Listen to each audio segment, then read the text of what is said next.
இப்போ எனக்கு என்ன வயசு இருக்குன்னு நினைக்கிறீங்க? அதான் 1000 பிறை கண்டவர்கள் இன்று 80 வயசு சொல்லுவாங்க. நான் அந்த 1000 பிறையும் கண்டு அதன் பிறகும் வாழ்ந்து கொண்டிருக்கிற வயது எனக்கு ஏப்ரல் 7ஆம் தேதி அன்றைக்கு 88வது வயது பிறக்கிறது. ஆகவே என்னுடைய பிறந்த நாள் சமயத்திலே இங்கே நீங்கள் பேட்டி எடுக்கிறீர்கள். ஆகவே வருகிற 7/4/1922 அன்றைக்கு என்னுடைய 88வது வயது பிறக்கிறது என்பதை மகிழ்ச்சியோடு உங்களோடு நான் பகிர்ந்து கொள்கிறேன். ஒரு விஷயம் உங்களுக்கு சும்மா நிகழ்ச்சிக்காக சொல்கிறேன். இப்படி சூப்பர் ஸ்டார் ரஜினிகாந்த் வச்சு நான் 25 படங்களை டைரக்ட் பண்ணியிருக்கிறேன். நம்ம கமலஹாசனை வச்சு 10 படங்களை பண்ணியிருக்கேன். நம்ம நடிகர் திலகத்தை வச்சு 3 படங்களை பண்ணியிருக்கிறேன்.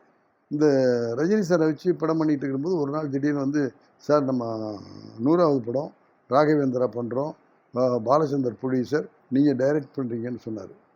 நான் உண்மையாக பயந்துட்டேன். ரஜினி, எனக்கு என்னமோ பயமாக இருக்குது ரஜினி, முன்ன வந்து ஒரு கமர்ஷியல் ஹீரோ ஆக்கிட்டோம், இப்போ வந்து நீ ராகவேந்திரா பண்ணும்போது எப்படி உன்னுடைய ஆடியன்ஸ் எடுத்துக்கணும்னு தெரில. அப்புறம் ப்ரொடியூசர் வந்து பாலச்சந்தர்னு சொல்கிற, அந்த படத்தில் லாபம் வரும்னு எனக்கு உறுதிப்படுத்த முடியல. ஒருவேளை அப்படி நஷ்டம் ஆகிடுச்சுன்னா நம்ம பாலச்சந்தருக்கு போய் நஷ்டத்தை ஏற்படுத்த முடியுமா? அப்புறம் முக்கியமான இன்னொரு விஷயம் வந்து, நான் வந்து இந்த புராண படங்கள்லாம் பண்ணதில்லை. அது நான் ஒரு சுயமரியாதை குடும்பத்தில் வளர்ந்ததுனால அந்த புராணங்கள்லாம் பற்றி எனக்கு அதிகமாக தெரியாது. அந்த படத்தை என்னால் பண்ண முடியுமா அப்படிங்கிற பயம் இருக்குது அப்படின்னா சொன்னேன். அப்படியான்னு சொல்லிட்டு போயிட்டார். சரி, நம்மளை விட்டுட்டு வேறு டைரக்டர் வச்சு படிக்குவார் அப்படின்னு சொல்லிட்டு நான் நினச்சேன். ஆனால் மறுநாள் வந்து உங்களை பாலச்சந்தர் சார் வந்து பார்க்க சொல்கிறாரு. நாங்கள் போனோடனே என்ன முத்துராமன், ரஜினியோட கலாட்டா பண்ணுறியாமே? சார் நான் ஒன்றும் கலாட்டா பண்ணேன் சார், நான் ஒரு 3 கேள்வி கேட்டேன், அந்த கேள்வியெல்லாம் என்கிட்ட சொல்லிட்டான், அந்த கேள்விக்கு நான் பதில் தயாராக வச்சுருக்கேன், ஆகவே நான் பதிலை சொல்கிறேன், அதுக்கு பிறகு நீ முடிவு பண்ணு அப்படின்னு சொன்னேன். ஏன்னா ரஜினியை வந்து ராகவேந்திரா ரசிகர்கள் ஏற்றுக்குவாங்களா மாட்டாங்களான்னு கேட்டியான். ரஜினிக்காக உயிரை விடுறதுக்கு ரசிகர்கள் தயாராக இருக்காங்க. ஆகவே ரஜினி இப்படி மாறுபட்ட கதாபாத்திரங்கள் கமர்ஷியல் படங்கள்லாம் பண்ணுகிற நேரத்தில் ராகவேந்திரா ரஜினியை பார்த்தா உங்களுக்கு ரசிகர்களுக்கு அவ்வளவு சந்தோஷம் வரும், அவ்வளோ ஆன்மீகம் வரும், அவ்வளோ பக்தி வரும். ஆகவே நிச்சயமாக ரசிகர்கள் ரஜினிகாந்தை ராகவேந்திரா வரவேற்பாங்க. அதை பற்றி கவலைப்படாது. நம்பர் 1 கேள்வி ஓகே. அடுத்தது, ப்ரொடியூசருக்கு நட்டம் வருமானம்னு கேட்டியான். எனக்கு நட்டம் வரக்கூடாதுங்கிறது ரொம்ப அழுத்தி சொன்னியான். நான் சொல்கிறேன், எனக்கு லாபம் வந்தாச்சுன்னு. சார் படமே எடுக்கலை லாபம் வந்தாச்சுன்னு சொல்லிங்களே என்ன? ஆமாப்பா, ரஜினி வந்து ராகவேந்திரா நம்ம கம்பெனியில் நடிக்கிறேன்னு சொன்னார் பாருங்கள், அந்த உணர்வு எனக்கு கிடைச்ச லாபம்.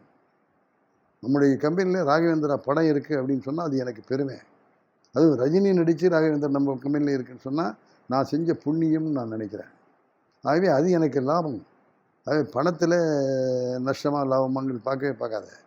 ஒரு நல்ல காரியம், சென்டிமெண்ட், உணர்வுபூர்வமான ஒரு காரியம். ரஜினி உணர்வுபூர்வம்னு எனக்கு அந்த ராகவேந்திரா படத்தை பண்ணி கொடுக்குறாருங்கிறது நான் பெற்றிருக்கிற பெரிய இன்பம். ஆகவே எனக்கு லாபம் வந்தாச்சு. ஆகவே அதை பற்றியும் கவலைப்படாது. அப்புறம் 3வது தினமும் எனக்கு புராண படம் பண்ண தெரியுமா? நான் புராண படமெல்லாம் பண்ணதில்லையே அப்படின்னு சொன்னியா. நீ எந்த படம் பண்ணலை? உன் படம் எல்லாம் நான் பார்த்துருக்கேன். நாடகம் பண்ணியிருக்கேன், நாவல் பண்ணியிருக்கேன், கமர்ஷியல் பண்ணியிருக்கேன், சென்டிமெண்ட் பண்ணியிருக்கிற. ஆகவே நீ பண்ணாத சப்ஜெக்டே கிடையாதுப்பா, எல்லா சப்ஜெக்டையும் நீ பண்ணியிருக்க. ஆகவே உன்னை பொறுத்தவரை டைரக்டர் நான் சொல்கிறேன், ஸ்கிரிப்டை கரெக்ட் பண்ணி உங்கள்கிட்ட கொடுத்தா அந்த ஸ்கிரிப்டை கெடுக்க தெரியாத டைரக்டர் நீ. ஆகவே ராகவேந்திர ஸ்கிரிப்டை நானும் ஏஎல் நாராயணனும் உட்காந்து ஸ்கிரிப்டை கரெக்டாக பண்ணி உனக்கு தரோம். அந்த படத்தை நீ நினைச்சி கெடுக்கணும்னு நினச்சா கூட கெடுக்க முடியாது. ஆகவே அந்த மாதிரி டைரக்டர் இல்லை நீ. ஆகவே ஸ்கிரிப்டை ஃபாலோ பண்ணுற டைரக்டர். ஆகவே உன் மேலே எனக்கு நம்பிக்கை இருக்குது, உன் மேலே உனக்கு நம்பிக்கை இல்லை, ஆனால் உன் மேலே எனக்கு நம்பிக்கை இருக்குது, நீ பண்ணுற அப்படின்னு சொல்லி அது எப்போவுமே வெட்டு 1 துண்டு 2 அடுத்த நாளே விளம்பரம் கொடுத்துட்டாரு.